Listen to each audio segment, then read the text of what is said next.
I'm Claire from Creative the Ottaway. I'm an independent demonstrator for Stampin' Up in the UK. Thank you for joining me. Every week I try and post a new video with something exciting for you to make, and this week's make is no different. I am so excited. Look at these beautiful colours. Oh, they're very Valentine's-y as well, aren't they? Lots of reds and pinks and lilacs. I absolutely love them. What are we making? We are making this little gift box. It's diddy big gift box. Big enough though for a sweet little treat, and best of all, it folds down flat. Now if you've watched me for a little while, you will have seen that I've got a bigger version of this on my channel, and I will put a link at the end of the videos. The bigger version fits 3 Cadbury's cream eggs to give you a thing of the size. a what of the size? An idea of the size. This is smaller, but again, you'll be surprised what you can fit in there. There's more than enough room for 2 or 3 treats. I was trying to find some little mini eggs, but I think I'm a little bit early yet. There's only the ones that don't have any wrappers on it, so I will keep looking and maybe do a version with 3 little eggs in it. I've stamped on the top of mine, or used some stamps. I've used some dies which are in the cake celebrations die set, the leaves and the little flowers here, and I've used the stamp set on this one. You can buy the bundle together, the stamp and dies, and it's just £36, so I've used that on this one. But if you just wanted the dies on their own, on these versions I've just used the leaves and the flowers without stamping on them, and I think they come out just as well. I really like that. I have stamped on the other side of my box, so I've used plain card, but I've stamped all over it just to add a bit of detail. I just think it finishes it off, and you don't have to go too mad. I've used exactly the same colour as the card, and it just lifts it that little bit. The other great thing is because they fold flat like that, so you can make them ahead of time for wedding favours or a party or even Christmas, and you can store loads of them without taking up a lot of room. Because they're so simple, you're going to want to make these again and again and again. How cool is that? I just love how it comes together. So shall we get crafting? What do you need? The paper that I've used is from the Saleabration, so if you haven't heard about that, Stampin' Up this time of the year, January to February, do Saleabration, and you earn a free product for every qualifying spend. This year it's £55, and you can choose something free, and these are the papers that I chose for my first freebie because they just are so beautiful. They are Toadstool Gardens. They're like that on one side, and then the other 6x6 papers, turn them over and they're equally as beautiful on the other side. That causes me a problem. When the paper's beautiful both sides, I'm like, oh no, which side shall I show? Well, this box actually shows both. So I put an added bit of detail in there, but the inside you can see both sides of the paper. So absolutely beautiful. You could magnet close it. I'm a bit wary about magnets. I've got a couple of grandchildren and I don't want them to get anywhere near those magnets, so I haven't used mine, but I've used Velcro. So how do we make this? Let me share with you how we make it. If you like my videos, please subscribe, and if you see any of the products that you think, oh, I have to have that, you can shop with me at creativetheottaway.co.uk and just select the shop tab, and this is how you get in touch with me. I love to see what you make with my ideas. That I find it just as inspiring as you do, so please do share a photo. You can contact me by Gmail, or you can find me on Pinterest or Instagram or Facebook and just send me a message. I'd love to chat craft with you. So let's put these all out the way and we can get creative. So I have called this my mini fold flat rigid box. That's a mouthful too, isn't it? simply because I've already done the bigger version. So this is my mini version. I've just realised that I've done the centimetres, not worked out the inches. So I'll fill that in and I'll put that into the descriptions afterwards. So I'll go through the centimetres with you today and then we can find out. So if you screenshot that if you want the centimetres, if you're into inches instead, then if you wait and look in the description, I'll write it in. That's me being too excited about getting on with the make, so sorry about that. Anyway, screenshot that and then I'll show you. Okay, so you will not believe we just need 2 little pieces of card like that. Card and designer series paper, and that's it. Isn't that amazing? Okay. So our piece of card needs to be 9.2 centimetres. Obviously I've already cut mine to size, but I will go through it with you. 9.2, okay, and you need it to be by 14 centimetres. So I turn it that way and it's 14. Now on the longer side, you're going to do a couple of score lines. You're going to do one at 3 and 1 centimetre. Make sure you've got your scorer. Stampin' Up do this amazing scorer and trimmer. Don't have to worry about using 2 different tools. Got a scorer blade and a cutting blade. The next size is 6.2. Okay, 6.2. The next one is 9.3. 9.3. And the last one is 12.4. 12.4. So I'll run through those with you again because that is it. We've got 3.1 centimetres, 6.2 centimetres, 9.3 centimetres and 12.4, and that is the outside shell of your box done. Yeah, it is. How cool is that? Told you this was an exciting make. So that's just going to go round like that. And that is your box. That's where you will put the Velcro, stamp all over it. We'll come back to that in a minute. Now the paper needs to be 9 centimetres by 15 centimetres. Now if you've got a paper like this that's directional, which means it needs to be round a certain way, make sure that the 9 centimetres is at the top, the bit that you cut off. So this is 9 centimetres that way. And it's 15 centimetres. That's not 15 centimetres, is it? Let me get the piece of paper I need. Wow, how funny is that? Good thing I checked it. Do watch, I'm not going to have the same paper now because I've been using this all day. Oh, look, there's one. Wow, that's so funny. Okay. 9 centimetres. Let's start again. 9 centimetres. And 15, Claire, 15 centimetres. Okay, so that's just a tiny bit off there. Look at that, really tiny bit. I definitely can't do anything with that. Now, turning it back. Well, now let's do this side. So on the longer side, we need to score it at 3. Get that cutting blade out of the way. 3 centimetres and 12 centimetres. So just there. And then on the shorter side, so turn it back around that way. So my shorter side is at the top. I need it at 3 centimetres. 3 centimetres and 6 centimetres. Just like that. Oh, I feel like that didn't score. Let's do that again. 6 centimetres. Okay, so I can move that out of the way. So now I'm just going to burnish those. I think I'm going to have this on the outside and this on the inside.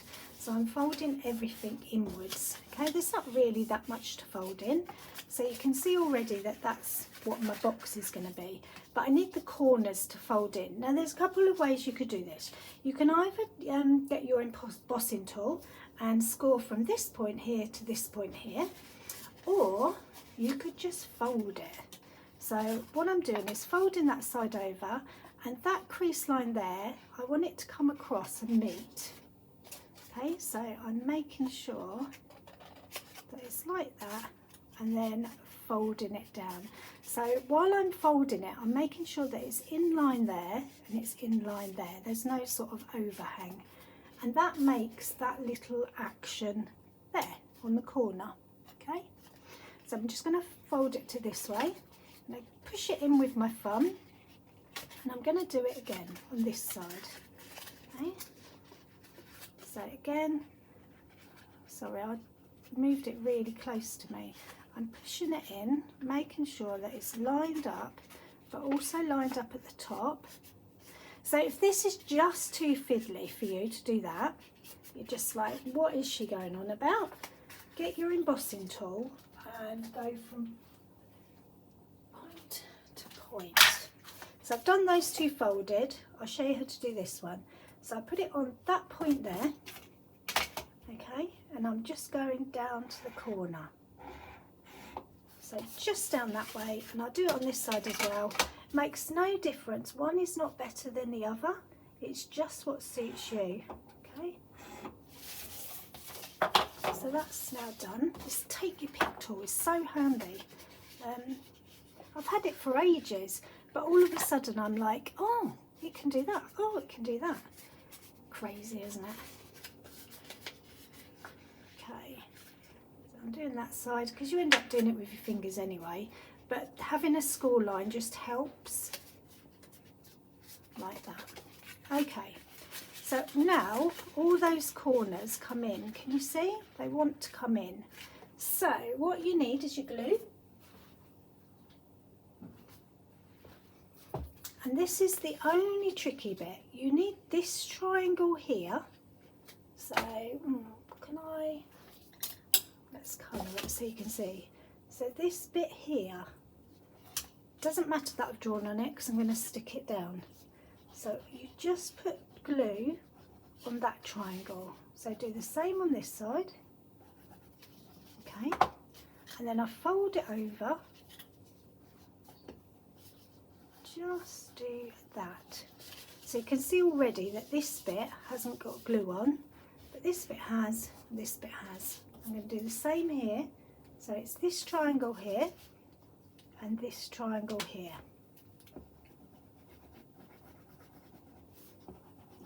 Seems not very nice to use this, fold over this lovely beautiful green paper, but at least you'll still be able to see it, the inside. So again, you're making sure that your edges are all straight and it's lined up, and also that you haven't glued the wrong bit. So it's just this bit here and this bit here, and that is done. That's your inside bit done. So I'm just folding it over to make sure that it's all happy. I'll just show you that. So if I do it before I stick it in, you can see it's going to go like that when I fold it. Yeah, so I'm just going to press those down just with my thumbs. That and there, so the paper really does know where it needs to go. Put it down flat, bring my box in. Okay, should we stamp on it first? Yeah, let's do that. So I'm going to do a little pattern on the back. I'm going to do a little leaf. And I'm going to use the same colour, pumpkin pie. Okay, turn it over. I'm just stamping randomly. Just turn it slightly each time, just so, just so you can see that. God, that was lucky getting it directly on top, especially when I'm at an angle. I think that needs a ta-da. Especially as it was on camera. Look, I'm not going to be able to do it twice, am I? I'm going to leave that one because it's going to be covered up anyway. I think there needs to be one there, just off there. Yeah, okay. I'm not going to chance my luck. So bring that back over. Now what you're aiming for is this bit that comes up, this middle bit. Oh, let's do that. So that bit needs to be on the second rectangle. Now that always seems really complicated. So turn it over, put some glue all over it when it's flat. Okay. It's super easy, this box. Flip it back over, and what I'm going to do is get it inside these 3 rectangles. Sorry, I just knocked the camera with my head, my excitement. So I put it in there, and it's Tombow glue, so it's got a bit of wiggle, and I just make sure that there's a bit of a border of the card all the way round. Okay, and I just leave that to stick like that. Okay, and that is going to come up. Just check. Yep. Now it's because it's got the paper on, the designer series paper, it feels really tight. So I'm going to fold it over that way and just help the card so it knows which way to go. Fold it this way because it's now thicker with that paper on. And this time when I bring it up, just give that a little hint. Ta-da! It's like that. Ta-da! And that's your box. Now you just need to decorate it and add the Velcro. So on the top I'm using this little die from Perennial Postage, and that's just going to go on there. I've already got this little stamp that I've done that just says for you. I'm only putting glue on half of it because I want it to overhang like so. And then I've got some of these leaves from the set, and I have just used my embossing tool again just to do veins on the leaves, just like that, and that means that I can fold them slightly. Okay, so I'm going to put half on this way. Just going to only glue half of it so that it sticks up a bit, and then I've done the same on this one. This time I'm going to glue it that way, and again I'm just putting glue on half of it just so that it looks a bit 3D. Okay, and then my flowers, I just get one that's flat and again use my embossing tool to just push it down, and that gives me a shaped flower. Use my embossing tool to place it. A bit of Tombow glue, just press down like so. It leaves an impression, so it really does look like a flower. Put that on there. And then I think we need a little bit of colour. Should I pink? I'm just going to put the glue there and then bring the flower to it. And then I won't get gluey and the flower's in the right place. Just like that. And I need some dimensionals. So they are just, oh, I've done it again. I really need to move the camera set up, don't I? Sorry. Do you feel all seasick now watching this? Okay. So I put those on, that goes on like that. And that's a really simple topper, and then I just need my Velcro. So I can't remember if Velcro has got a special name, as in one side's prickly and one side's like fluffy, but you want one of each. You'll have to leave me a comment below if you know the names of them. It's got one fluffy, one prickly. Okay, that is going to go in there, just like so, and that is enough to hold my box shut. Ta-da! What do you think? I am in love with these. I really love them. Look, and all the beautiful colours. Just got to figure out what to fill them with. I absolutely love them, and the fact that they just open up and fold down flat just pleases me no end. I can just get ahead with all my makes. thank you for watching. I hope you've loved what you've seen, and leave me a comment to let me know, and I will see you soon. Happy crafting!